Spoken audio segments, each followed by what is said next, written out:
I was convinced I'd hit the jackpot the day I opened the email from GlobalLink Solutions.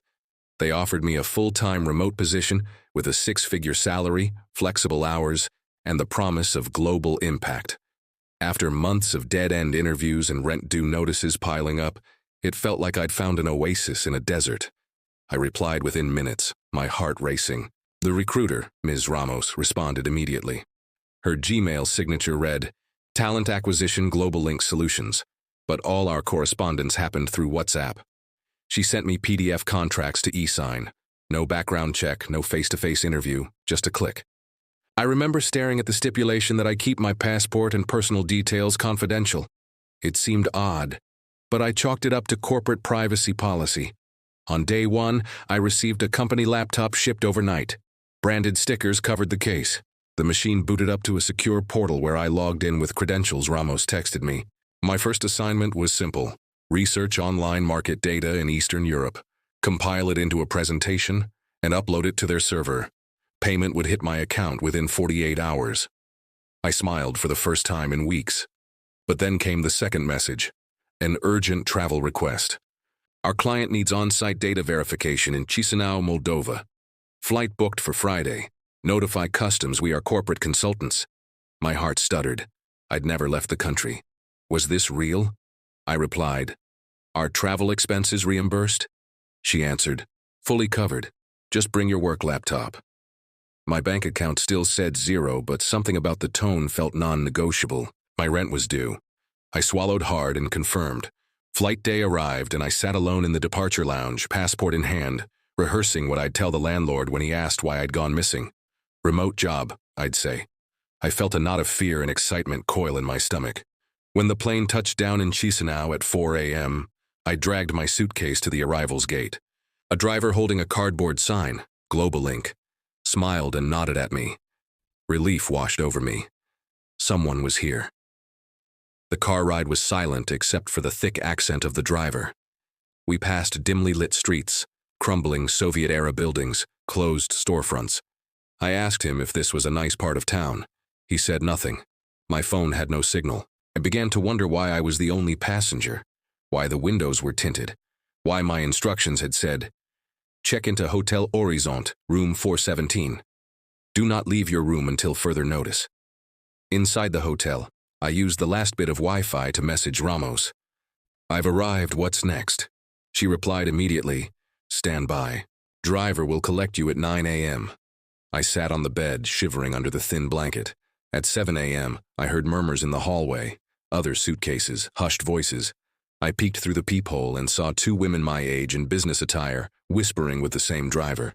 We locked eyes. Fear flickered over their faces before they stepped away. At 9 a.m., a different driver knocked. He led me down a back staircase, clipped a keycard onto my laptop bag, and slid me into a white van. No windows, just metal walls and a single bench. My pulse thundered. Where are you taking me? I whispered. He said, You'll see. And the van lurched forward. Before we continue, we would like to thank all of you who support us by subscribing, liking, and sharing our content. The only appreciation we ask of you is that you subscribe, like, and share this video, if you are not yet one of our subscribers. Thank you. The van stopped in a deserted industrial park. We walked through a chain-link gate into a cluster of unmarked trailers. Inside the first one was a bank of laptops, cables snaking like vines, screens flashing lines of code. In the next trailer, women sat at folding tables filling out forms in Cyrillic I couldn't read. A man barked orders in Russian and English. He pointed at me. New asset, he said. My blood froze. The final trailer was the worst.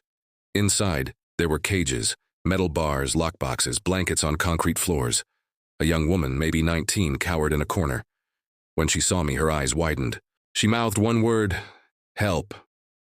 My brain exploded. This wasn't consulting, this was trafficking. I felt bile rise in my throat. Every email, every promise, every penny of rent I'd scraped together to take this dream job had led me here, into the machinery of a human trafficking ring. I backed out, whispering, I'm sorry. The men noticed. They closed in. I ran for the trailer door. They grabbed my arms and sprayed something into my face. White flecks blinded me. The last thing I heard was the lock clicking shut behind me. I woke on hard concrete, vision blurred, mouth dry as sandpaper. My laptop was gone, my phone was gone. The only sound was the drip of water echoing through the trailer. Lights were off. I shivered. Panic clawed at my chest. I struggled to sit up, but my ankles were cuffed together with plastic ties. My mind raced. I had to stay alive, had to escape. I tested the door, locked. I tapped on the bars, hoping someone would hear. I whispered into the darkness, "Is anyone out there?" No answer. Hours passed, or maybe minutes. Time lost meaning. Finally, boots clicked on concrete. A voice I recognized, Ramos, the recruiter. She opened the door and stepped back. "You weren't supposed to wake up," she said, sighing. "I have two choices. You cooperate or you're delivered to our next destination, a longer trip. And no one will find you there." Her eyes were cold. She slammed the door shut. I pressed my face to the bars, tears stinging my eyes. My dream of financial stability, my plan to help my family, everything had become this nightmare. I thought about the young woman in the cage. She'd been here longer than me. What did she have to lose? I had to try, for both of us.